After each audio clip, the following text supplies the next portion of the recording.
नमस्कार, आपके साथ मैं हूं पूजा यादव और आप देख रहे हैं राजनीति। राजनीति में हम बात सिर्फ देश की सियासत पर नहीं बल्कि राज्यों की सियासी नब्ज भी टटोलते हैं। हमारे खास शो राजनीति में हर राज्य की हर वो खबर आपको मिलती है जिससे राज्य की सियासी धुरी हिलती है। तो आज सबसे पहले उस खबर से शुरुआत करेंगे जो राजस्थान के रण में बीजेपी और कांग्रेस के दिग्गज जान फूंकते हुए नजर आ रहे हैं। केंद्रीय गृह मंत्री अमित शाह ने रोड शो किया और जनसभा को संबोधित कर कांग्रेस पर हमला भी बोला। तो वहीं प्रियंका गांधी भी राजस्थान में जान फूंकती हुई नजर आ रही हैं। तो वहीं तेलंगाना की अगर बात करते हैं तो राहुल गांधी वहां पर नजर आ रहे हैं और पार्टी के लिए जमीन को और पुख्ता करते हुए दिख रहे हैं। इसके अलावा बात बिहार की भी होगी। बिहार में एक बार फिर से विशेष दर्जे की मांग तेज हो गई है। बिहार के मुख्यमंत्री ने केंद्र सरकार को चेताया है और चेतावनी देते हुए क्या कहा कि अगर केंद्र ने बिहार को विशेष दर्जा नहीं दिया तो वो आंदोलन करेंगे।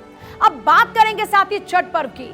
चारों तरफ आप देख रहे हैं कि घाट सज चुके हैं। आज से नहाए खाए पर्व की शुरुआत हो चुकी है। तो ये वो खबरें रहेंगी जिन पर हमारी नजर रहने वाली है। और देखिए, सबसे पहले बात राजस्थान में चल रहे चुनावी घमासान की करेंगे, जिस बीच कांग्रेस हो या भाजपा, दोनों ही पार्टियां अपनी अपनी पार्टी के लिए पूरी तरह से जीत सुनिश्चित करने की तैयारी में जुटी हुई नजर आ रही हैं। राज्य में कांग्रेस और बीजेपी के बीच में मुकाबला एकदम कांटे का है या यूं कह लीजिए कि सीधी टक्कर है। राज्य की सत्ता पर काबिज होने के लिए दोनों ही पार्टियां एड़ी चोटी का जोर लगाए हुए नजर आ रही हैं। केंद्रीय गृह मंत्री अमित शाह ने मरुधरा के रण की कमान संभाली तो अजमेर में अमित शाह ने किया रोड शो। अमित शाह के रोड शो में हजारों की तादाद में कार्यकर्ता और लोग जुटे हुए नजर आए। रैली से पहले अमित शाह ने जनता को भी संबोधित किया। मित्रों, मेरे जीवन में मैं देश भर में घूमता हूं, अनेक सरकारें देखी है, मगर ऐसी निकम्मी सरकार मेरे जीवन में मैंने नहीं देखी। ये गहलोत सरकार है, कांग्रेस सरकार, न गरीबों के लिए सुविधा का प्रबंध कर पाई, न पानी का प्रबंध किसानों के लिए किया, न गृहिणियों को, माताओं बहनों को सुरक्षा दे पाई, न कानून और व्यवस्था की परिस्थिति ठीक कर पाई। अजमेर में अमित शाह ने जनता को संबोधित करते हुए कांग्रेस पर जमकर हमला बोला। अमित शाह ने कहा कि कांग्रेस सिर्फ घोटालों की सरकार है। अमित शाह यही नहीं रुके, उन्होंने कहा कि खनन के पट्टे का 1000 का घोटाला, उदय सागर झील के 2000 के घोटाले, सचिवालय में सोना मिल रहा है। अमित शाह यहीं पर नहीं रुके, उन्होंने फिर हमला बोला और कहा कि घोटालेबाज सरकार को उखाड़ कर फेंक डालो। आपने 5 साल तक कांग्रेस की सरकार देखी। मैं आपको कहता हूं, 5 साल में कांग्रेस की सरकार ने सबसे बड़ा कोई कार्यक्रम किया है तो भ्रष्टाचार करने का कार्यक्रम किया है। बीजेपी के स्टार प्रचारक और असम के मुख्यमंत्री हिमंता बिस्वा शर्मा ने मरुधरा के मैदान में जमकर हमला बोला। वो जमकर गरजे। सीकर के रीगंज में उन्होंने जनसभा को संबोधित किया और इस मौके पर कांग्रेस पर जमकर निशाना साधा। हिमंता बिस्वा शर्मा ने कहा कि राजस्थान में हर दूसरे और तीसरे दिन प्रदेश में महिलाओं से दुर्व्यवहार हो रहा है, यहां महिलाएं सुरक्षित नहीं। सीएम शर्मा ने कहा कि राजस्थान दुष्कर्म के मामले में देश भर में नंबर 1 बन गया, लेकिन जिस राज्य में बीजेपी की सरकार है, आप महिला का अपमान करो, उधर 2 मिनट में यमराज उठाकर ले जाएंगे। अगर कोई महिला को गलत नजर से देखता भी है तो उसे यमराज के घर जाना तय माना जाता है उसका।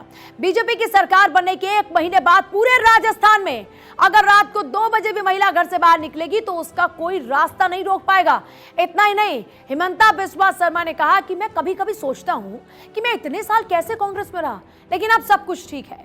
राजस्थान में जो सरकार है, अशोक गहलोत ने सरकार नहीं चलाई बल्कि एक लूट की सरकार चलाई। असम राजस्थान से 1/3 है। आज अगर असम 98 रुपए में पेट्रोल दे सकता है तो गहलोत सरकार क्यों नहीं दे सकती? ये सवाल दागते हुए उन्होंने लगातार कांग्रेस पर हमला बोला, गहलोत सरकार पर हमला बोला।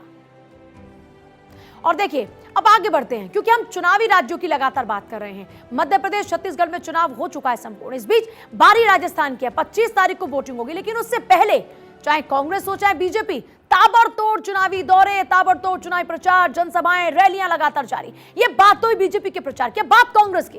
राजस्थान में कांग्रेस भी कम पसीना नहीं बहा रही है, बल्कि जमकर पसीना बहा रही है। सत्ता में वापसी की कोशिश में कांग्रेस के दिग्गज लगातार मरुधरा में एड़ी से चोटी का जोर लगा रहे हैं। कांग्रेस की राष्ट्रीय महासचिव प्रियंका गांधी वाड्रा ने डूंगरपुर के सागवाड़ा में गायत्री पीठ हवन किया। इसके बाद प्रियंका गांधी ने चुनावी सभा को संबोधित किया। इस दौरान प्रियंका गांधी ने बीजेपी पर जमकर हमला बोला। अपनी जनसभा में प्रियंका गांधी ने कहा कि बीजेपी एक बिखरी हुई पार्टी है। बीजेपी में कुछ लोगों ने बड़े बड़े नेताओं को किनारे कर दिया। और इतना ही नहीं, प्रियंका गांधी ने राजस्थान में बीजेपी के सीएम चेहरे पर भी सवाल दाग दिए। प्रियंका ने कहा कि बीजेपी के पास सीएम का चेहरा ही नहीं है कौन बताएं? वो सीएम का चेहरा ढूंढती घूम रही है। मतलब ये बीजेपी के ऊपर हमला था।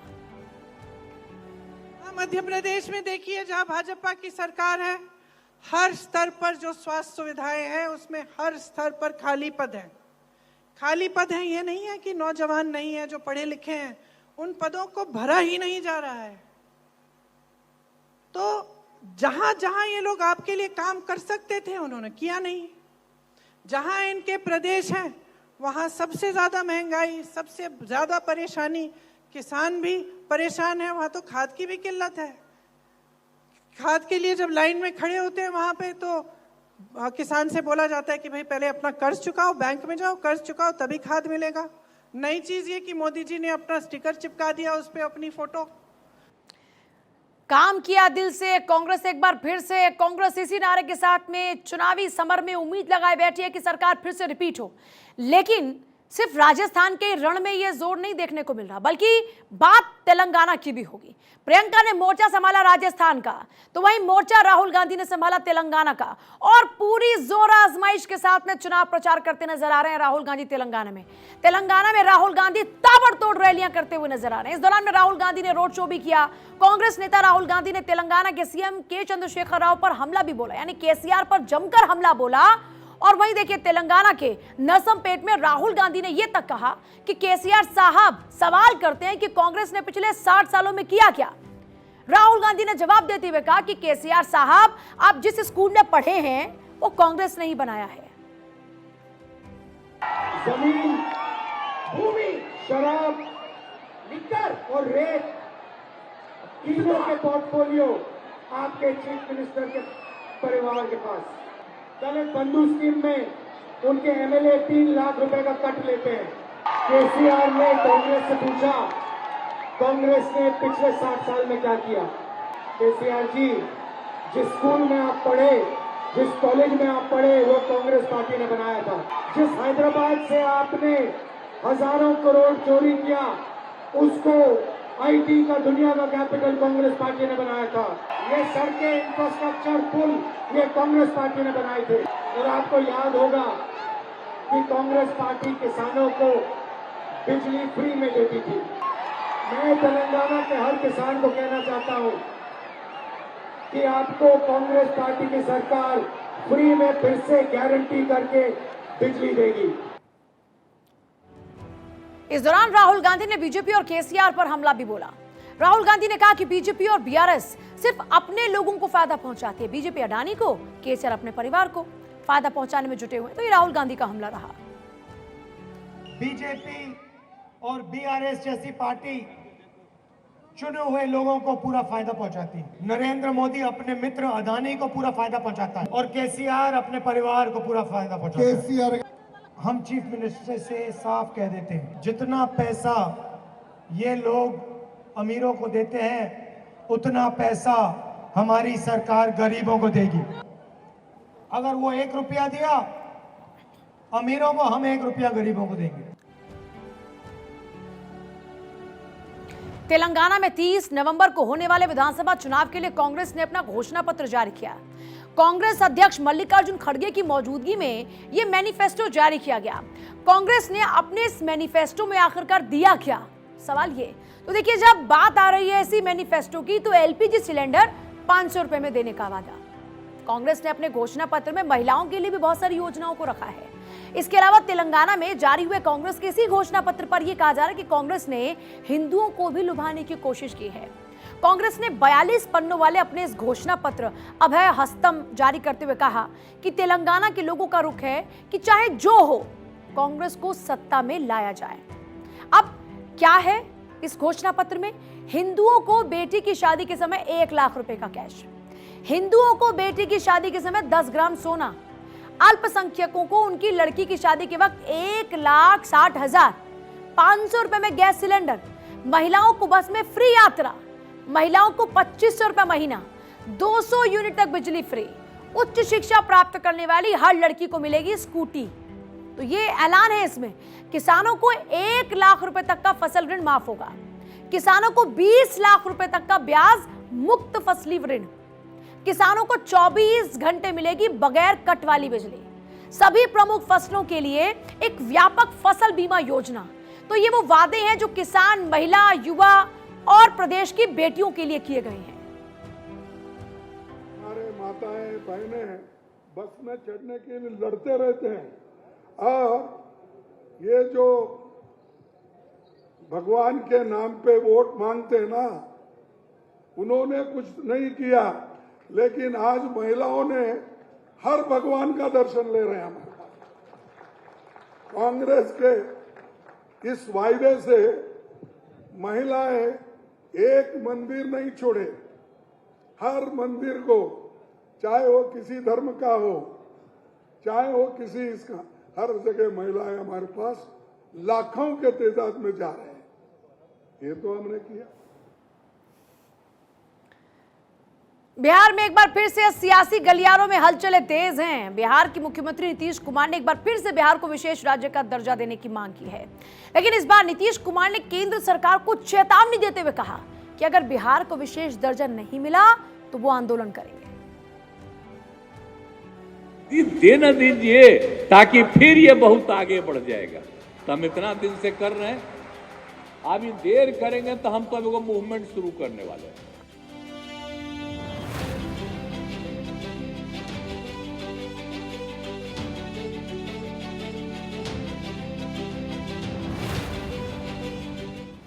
ये बिहार के मुख्यमंत्री नीतीश कुमार हैं, जो केंद्र सरकार को एक बार फिर से चेतावनी दे रहे हैं।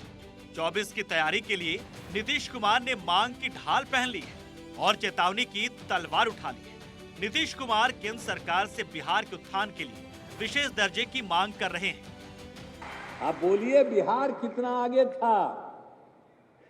ये दुनिया और देश में सबसे पहले आज जिसको बिहार के रूप में आप कहते हैं, यही वो जगह है, यहीं से शुरुआत हुई थी।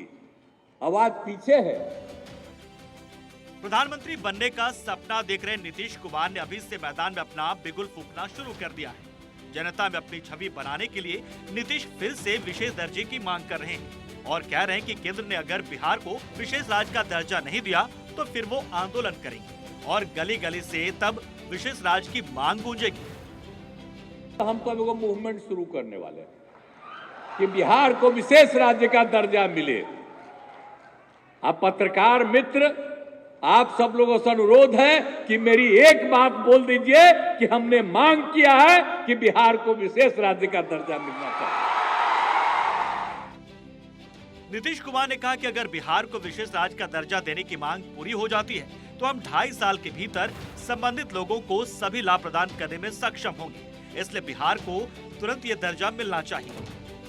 तो 5 साल लग जाएगा सबके उत्थान के लिए।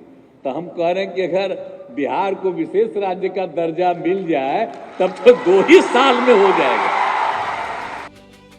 हालांकि बीजेपी सीएम नीतीश कुमार की मांग को सियासी शिगुफा बता रही है। बिहार विधानसभा में नेता प्रतिपक्ष विजय कुमार सिन्हा ने नीतीश कुमार पर पलटवार करते हुए कहा है कि जनादेश का अपहरण करने वाले को पहले राज्य में विधानसभा भंग कर नया जनादेश लेना चाहिए और उसके बाद ही विशेष राज्य के दर्जा की मांग करनी चाहिए।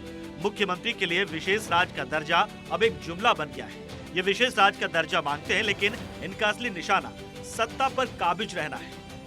आपको विशेष राज्य का दर्जा नहीं चाहिए, आपको सत्ता चाहिए। सत्ता के लिए सामाजिक समरसता में जातीय उन्माद पैदा करना चाहिए। आप सत्ता त्याग दीजिए और अपना इलाज सही ढंग से कराइए। आप बीमार हैं, बिहार को और बीमार मत करिए। लेकिन सवाल ये है कि आखिर नीतीश कुमार विशेष दर्जे की मांग क्यों कर रहे हैं और आखिर अभी तक बिहार को विशेष दर्जा क्यों नहीं हासिल हुआ? आखिर किसी राज्य को विशेष दर्जा कैसे मिलता है? विशेष राज्य के दर्जे के लिए क्या जरूरी है? राज्य संसाधनों की कमी की समस्या से जूझ रहा हो, प्रति व्यक्ति आय कम हो, राज्य वित्त की अव्यवहार प्रकृति वाला हो, आर्थिक एवं ढांचागत पिछड़ापन, बड़ी जनजातीय आबादी की उपस्थिति, पहाड़ी एवं दुर्गम भूभाग, अंतर्राष्ट्रीय सीमाओं पर रणनीतिक स्थान, कम जनसंख्या घनत्व। जब किसी भी राज्य को विशेष राज्य का दर्जा मिल जाता है तो उसको बहुत सारे फायदे भी मिलते हैं। हर क्षेत्र में उस राज्य को रियायतें मिलती हैं।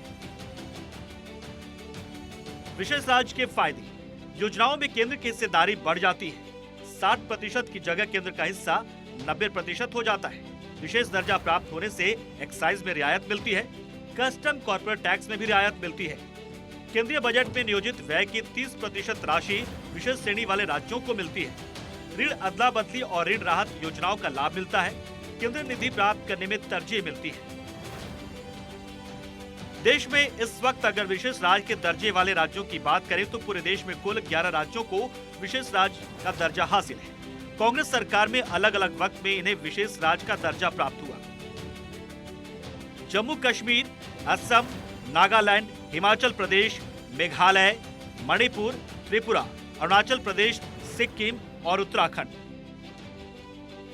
बिहार में विशेष राज्य के दर्जे की मांग काफी पुरानी है और वक्त वक्त पर यह मांग बुलंद भी होती रही है। दरअसल 1969 में 5वें वित्त आयोग ने गाडगिल फॉर्मूला के आधार पर 3 राज्यों जम्मू और कश्मीर, असम और नागालैंड को विशेष श्रेणी राज्य का दर्जा दिया था। ऐसे में लोकसभा चुनाव से पहले बिहार में फिर से विशेष राज्य मांग तेज हो गई है। इस बार सीएम नीतीश कुमार ने विशेष राज्य का दर्जा न मिलने पर आंदोलन तक की चेतावनी दे दी है। Bureau report, Bharat 24। क्या दिल्ली में दोबारा कभी खड़ी हो पाएगी कांग्रेस? दिल्ली में लगातार 15 साल राज करने के बाद दिल्ली में खत्म हो गई थी कांग्रेस। पिछले 10 साल से दिल्ली में कांग्रेस की चर्चा ही बंद हो गई थी। फिर से प्रदेश कांग्रेस नई सिरे से लड़ने की तैयारी कर रही है। अरविंदर सिंह लवली को अध्यक्ष बनाए जाने के बाद कांग्रेस के पुराने नेता एकजुट हो रहे हैं। कांग्रेस नेताओं ने केजरीवाल की आम आदमी पार्टी के साथ तालमेल का विरोध किया था। कांग्रेस नेताओं ने दिल्ली में प्रदूषण को लेकर एक बैठक की। केंद्र के साथ साथ राज्य सरकार पर भी निशाना साधा। बैठक में शीला दीक्षित की सरकार में मंत्री रहे लगभग सारे नेता शामिल हुए। इस बैठक को दिवंगत शीला दीक्षित की शैडो कैबिनेट का नाम दिया जा रहा है। दिल्ली के प्रदेश कांग्रेस अध्यक्ष लवली की अध्यक्षता में बैठक हुई और किरण वालिया, हारून यूसुफ, मंगत राम सिंघल, राजकुमार चौहान, रमाकांत गोस्वामी शामिल हुए। कांग्रेस को लग रहा है कि उसका पुराना वोट वापस लौट सकता है और कांग्रेस भी केजरीवाल की तरह मुफ्त की चीजें बांटने की राजनीति में जुटी हुई है। ये तो आप देख ही चुके हैं। कांग्रेस भी दिल्ली में मुफ्त बिजली, पानी की घोषणा कर सकती है।